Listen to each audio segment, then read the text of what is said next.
새해라는 말을 입에 올립니다.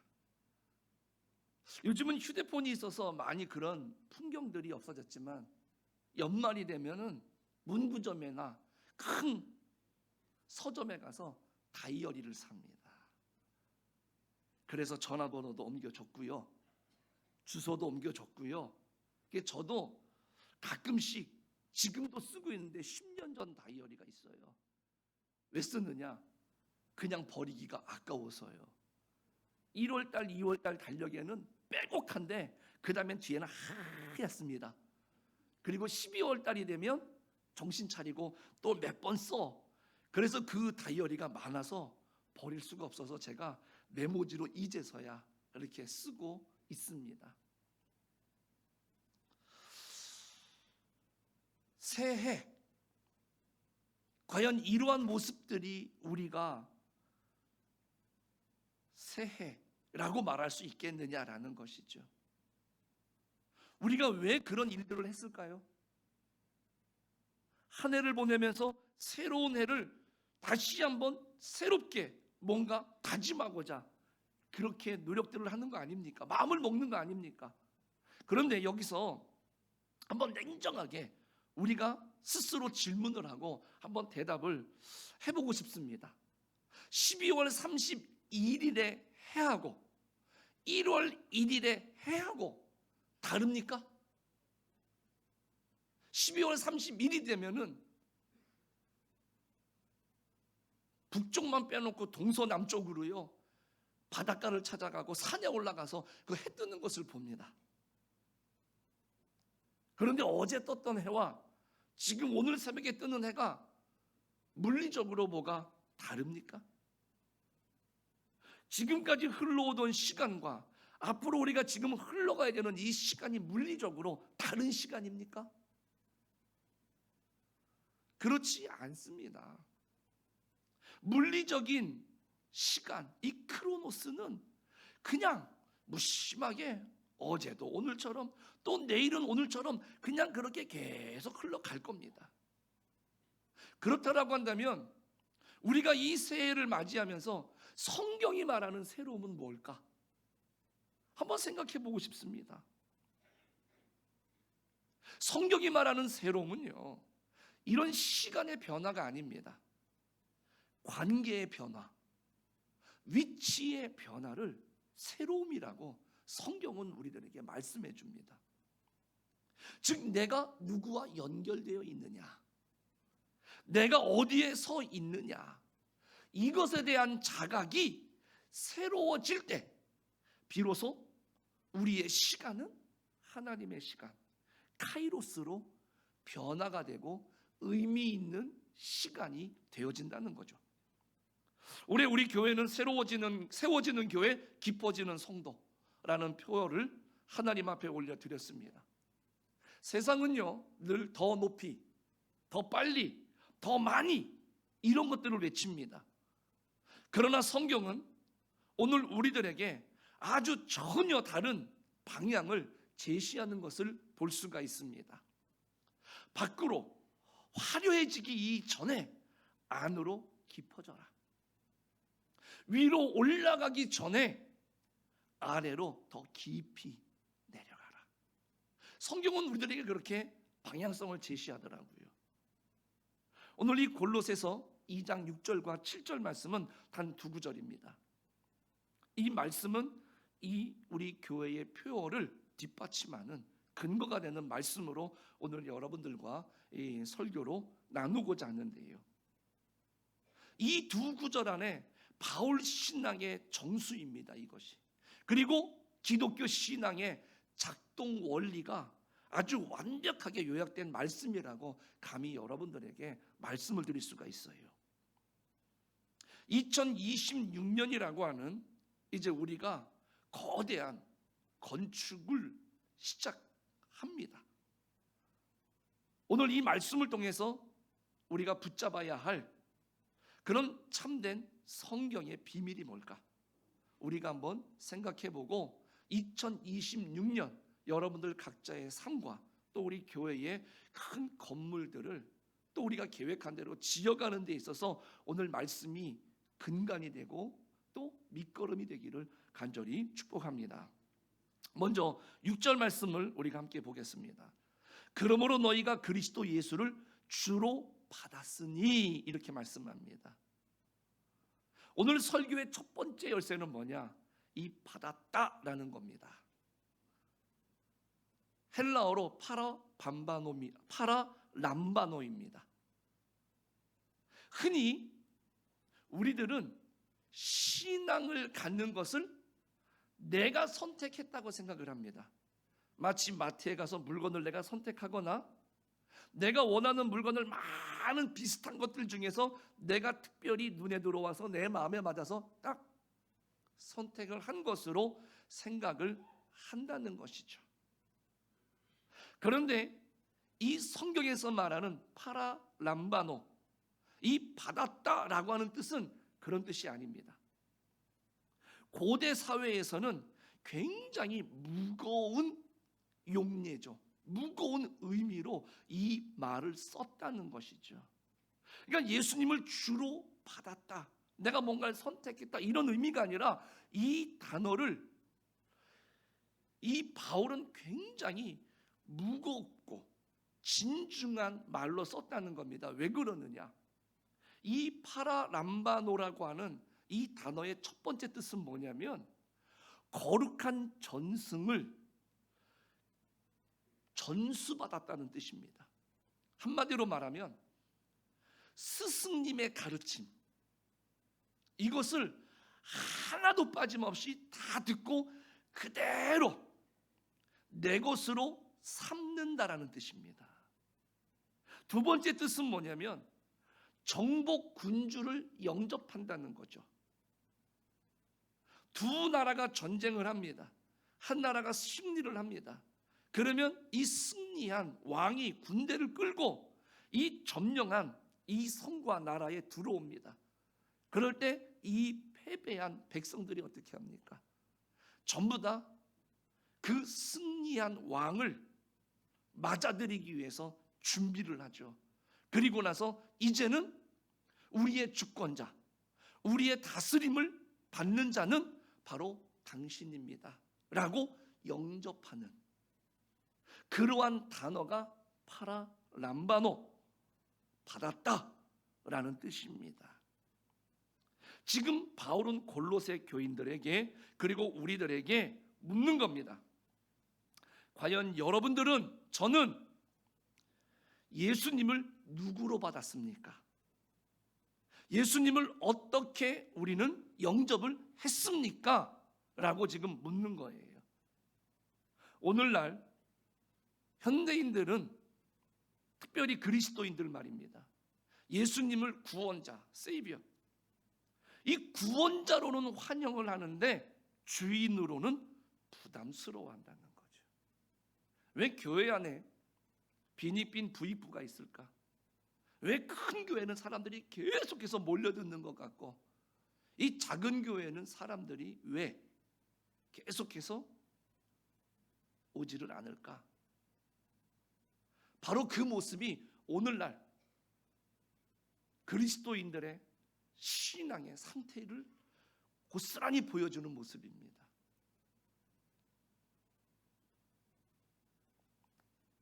나는 천국 가고 싶어서 내 영혼을 천국은 보내주시되 내 현실의 결정권은 내가 쥐고 가고 싶습니다라는 거죠.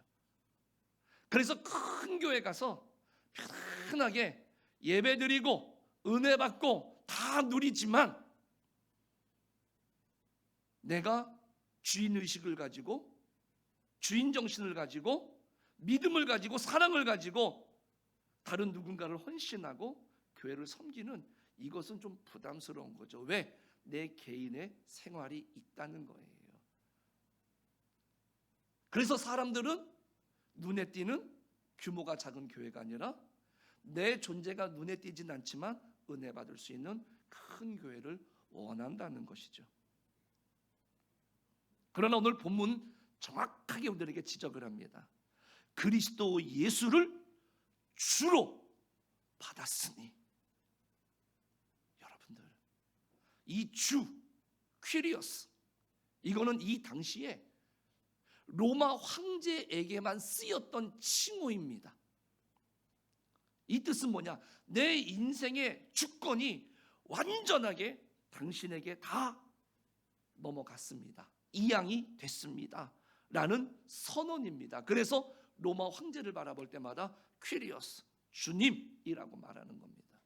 당신은 나를 좌지우지할 수 있는 나의 진정한 주인이십니다. 이렇게 고백을 했다라는 것이죠.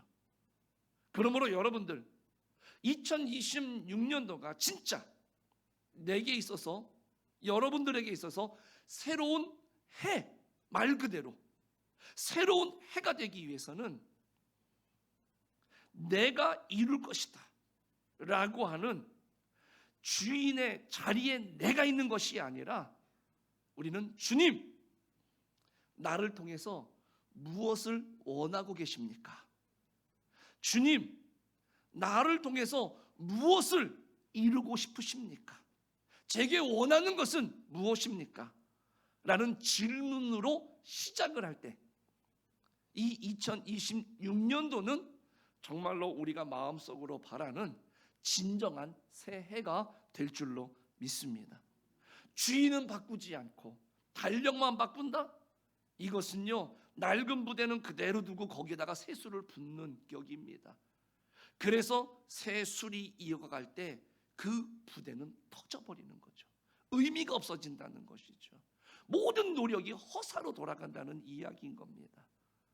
우리 사랑하는 성도님들, 새해 첫 주일 오늘 하나님 앞에 예배를 드리면서 내 심령의 중심이 말입니다, 그리스도가 참된 주인으로서 좌정하게 되는 거룩한 그 즉위식이 오늘 이 시간 되시기를 주님의 이름으로 축복합니다.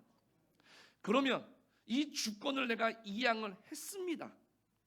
그러면 주님께 내 모든 주권을 이양을 했다라고 한다면 오늘 우리들은 어떤 삶을 살아야 될까? 이것을 통해서 우리 교회가 또 우리 성도님들이 올 한 해 세워져가고 깊어졌으면 좋겠습니다. 오늘 7절에 보니까 그 삶의 모습을 나무와 건물에 비유를 해서 설명을 해줍니다. 먼저 나무의 이미지입니다. 그 안에 뿌리를 박으며, 이렇게 7절에 말합니다.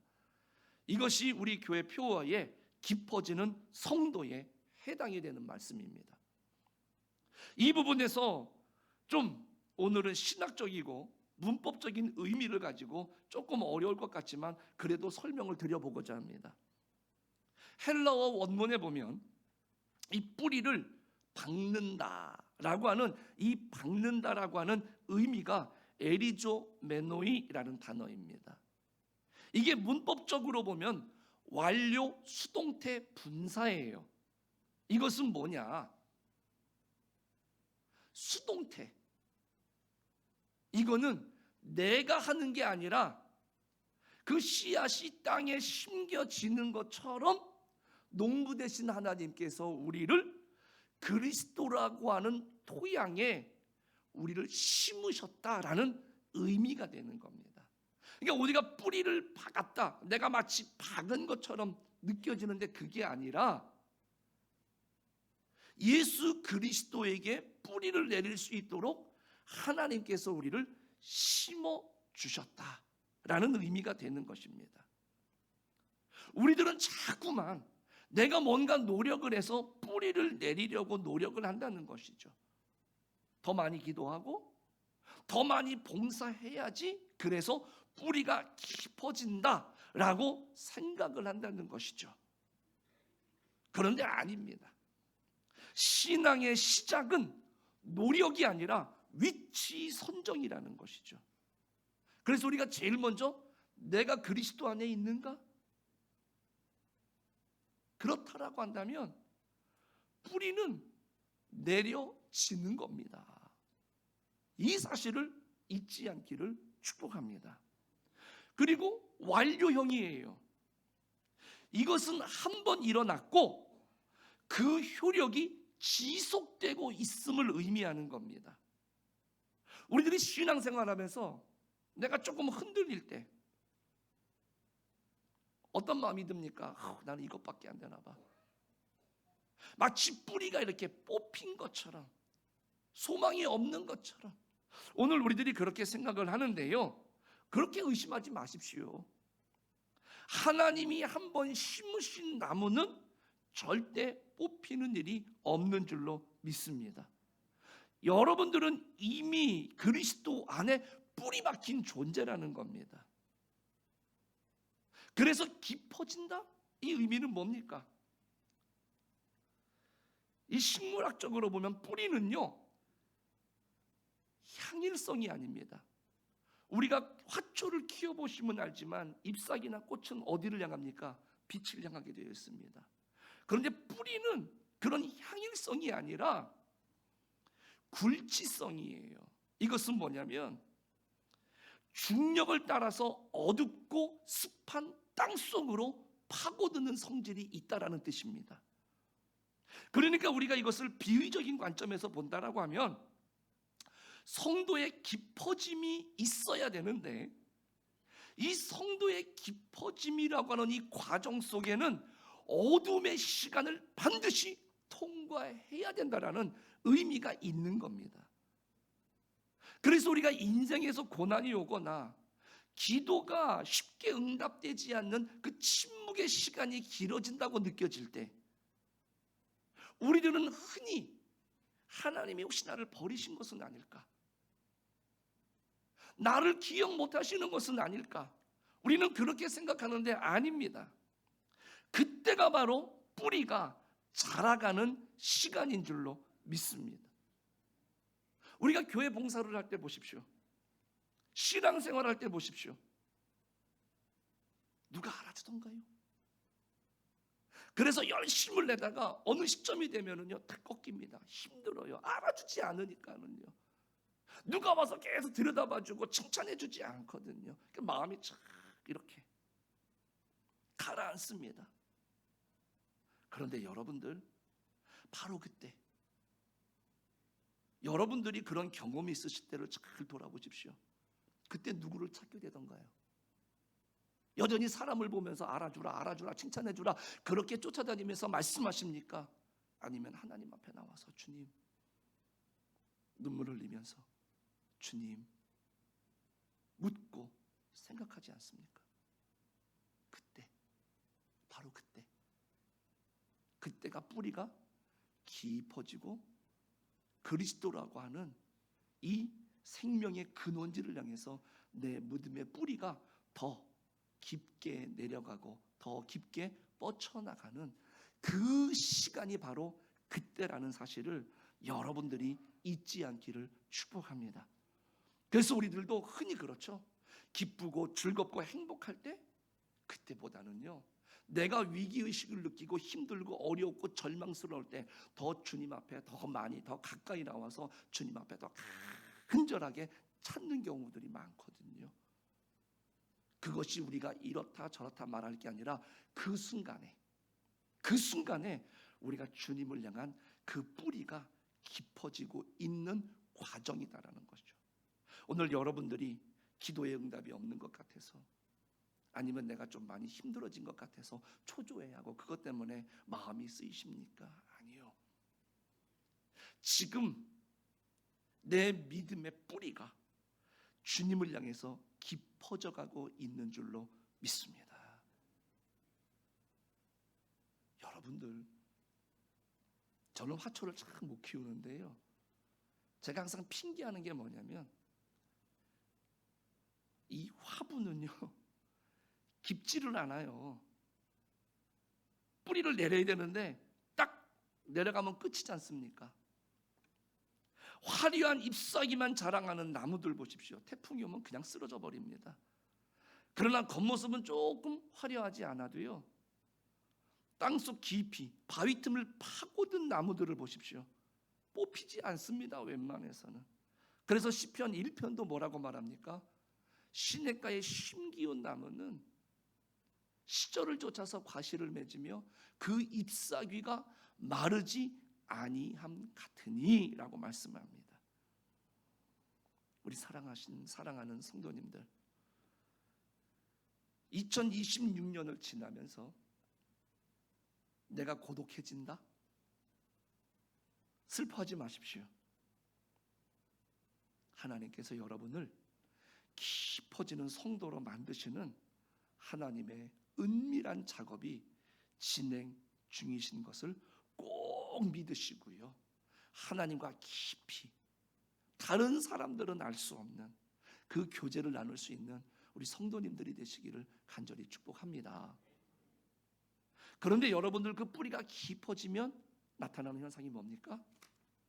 이제 눈에 보이는 성장이 나타난다는 겁니다. 바울은 나무의 이미지에서 이제 건물의 이미지로 설명을 바꿉니다. 그래서 세움을 받는다라는 표현을 씁니다. 우리 표어에 세워지는 교회가 여기에 해당이 되는 겁니다. 방금 말씀드린 것처럼 뿌리를 받고 이것이 완료형입니다. 그러면 세움을 받는다라고 하는 것은요, 현재 진행형입니다. 물론 수동태이긴 하지만 현재 진행형입니다. 뿌리를 박는 것은 현재 완료형입니다. 한번 뿌리를 박으면 계속 내려가게 되어 있는 거예요. 일회적인 겁니다. 그러나 세움을 입는 것은 현재 진행형이라는 뜻입니다. 그러니까 세워져 가는 것은 날마다 계속해서 이루어져 가야 되는 일이라는 뜻이지요. 여기 세워진다라고 하는 뜻은요, 기초 위에다가 집을 짓는다라는 원뜻이 있습니다. 그러니까 건축에서 여러분들 잘 아실 겁니다. 중요한 것은 뭐냐? 벽돌 한 장이 혼자 서 있을 수 있느냐는 거죠. 벽돌 한 장이 세워지기 위해서는요, 그 벽돌을 받쳐줄 밑에 벽돌이 또 있어야 돼요. 그 위에 딱 세워지고요, 그 옆에 또 다른 벽돌이 딱 붙어야 돼요. 그래야 딱 고정이 될 수 있는 것 아니겠습니까? 그러니까 하나의 벽돌이 완전하게 역할을 하고 완전하게 세워지기 위해서는 바로 옆에 벽돌과 연결이 돼야 되고, 그 아래의 벽돌을 의지해야지만 또 그렇게 건물들이, 그리고 이 벽들이 세워져 가고 모양들을 갖추어 가되 든든하게 세워져 갈 수가 있다라는 뜻이죠. 교회가 세워진다라고 하는 것은 단순히 양적인 어떤 부흥만을 이야기하는 것은 아닙니다. 진정으로 세워지는 교회의 의미는 뭐냐면 이 연결성이 강화되는 교회를 말하는 겁니다. 나와 기질이 너무나 달라요. 나랑 정치적인 입장이 달라요. 도무지 나는 이해가 되지 않아요. 그런데 그러한 지체들이 예수 그리스도라고 하는 시멘트, 이 모르타르를 통해서 하나 옆으로 아래 위로 연결이 되어져야 되는 것, 그래서 서로를 지탱해 주는 것, 이게 진정한 의미에서의 세워짐이다라는 것이지요. 현대 사회는요, 개인주의가 강합니다. 그래서 홀로서기 강요하고 또 모든 사람들이 또 그렇게 살아가고 있습니다. 그런데 교회는 함께 서기를 연습하는 곳이에요. 그래서 아마 우리들이 힘든 이유가 여기 있지 않을까, 이런 생각도 한번 해봅니다. 왜요? 어떤 성도는요, 기둥과 같은 역할을 합니다.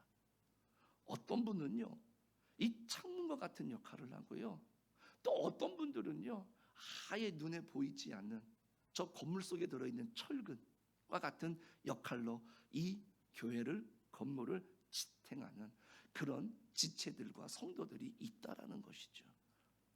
진행형 시제가 말해주는 것처럼 우리는 아직 공사 중입니다.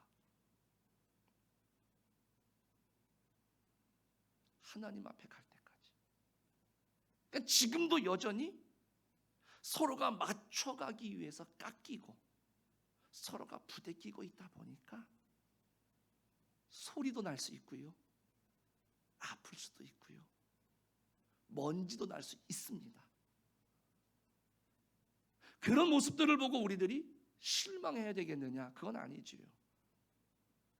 그럼 무너지는 소음, 무너지는 먼지, 무너지는 그런 아픔이 아니지 않습니까?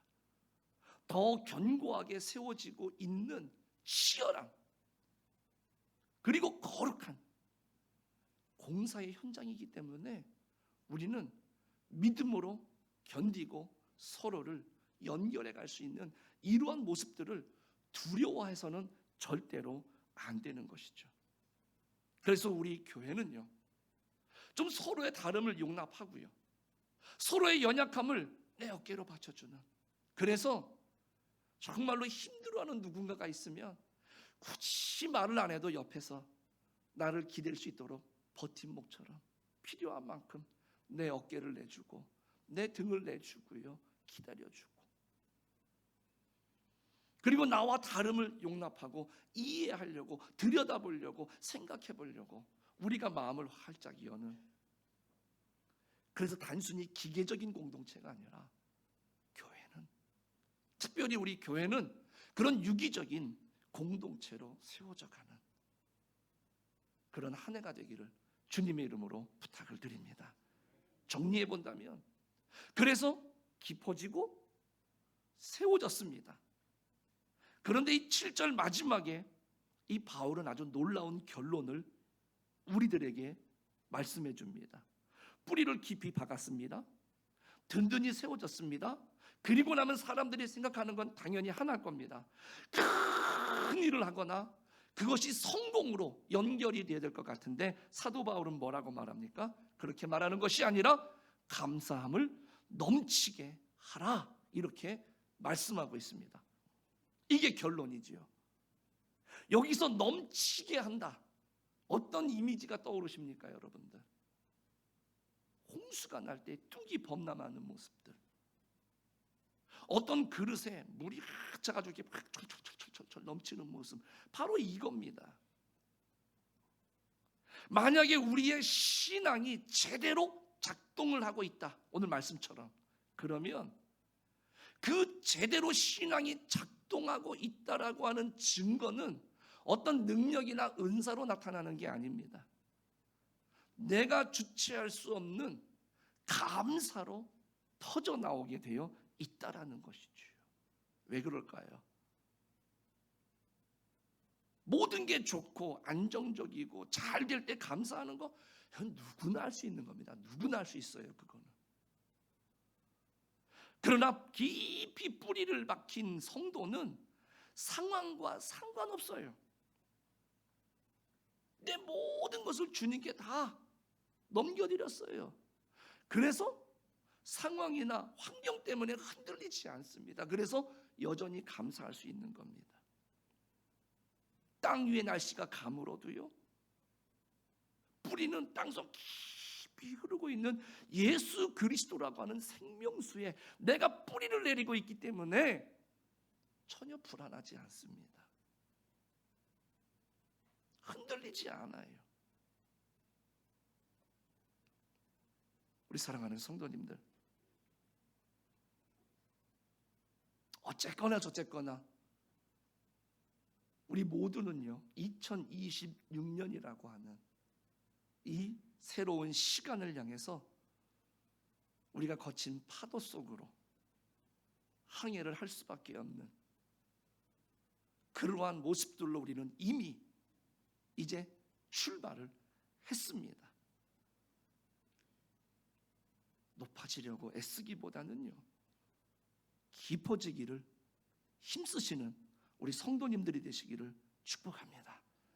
그리고 혼자 서려고 하는 것이 아니라 함께 연결되기를 힘쓸 수 있기를 간절히 축복합니다.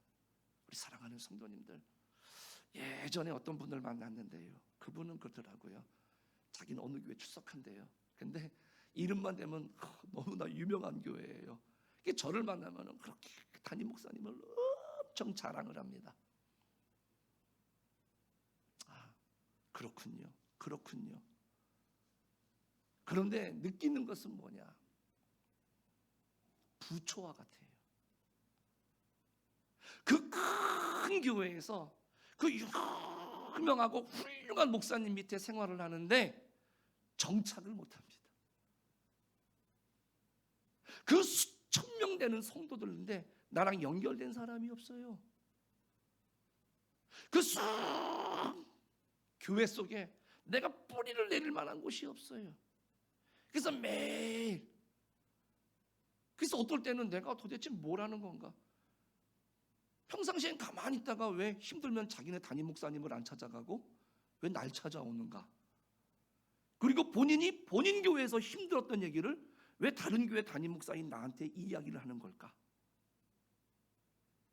그런데 제가 그 생각을 했습니다. 떠다니는구나. 우리 사랑하는 성도님들, 오늘 2026년에는요 우리의 신앙이 그렇게 떠다니는 부초와 같은 신앙이 아니라 깊이 뿌리를 내리시고요, 그리고 또 우리들이 주시는 힘을 통해서 우리의 삶이 세워져 가고 여러분들의 기도가 세워져 가는 그런 우리 교회 그리고 우리 성도님들이 되시기를 주님의 이름으로 간절히 축복합니다. 기도하겠습니다.